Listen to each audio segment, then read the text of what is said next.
orang yang paling ringan sekali azab. Semua orang tahu Abu Talib seorang lelaki yang dipakaikan dengan 2 terumpah daripada api. Tuan-tuan, badan tak bakar, badan tak bakar, tangan tak bakar. Neraka ni bukan semua orang dibakar keseluruhan tak.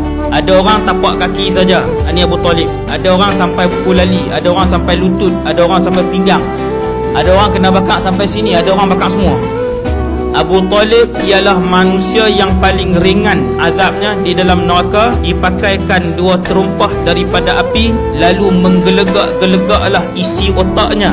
Abu Talib waktu malaikat buh slipper daripada api itu menggelegak otak dia, dia kata dalam hati dia, akulah yang paling dahsyat sekali azab dalam neraka ni.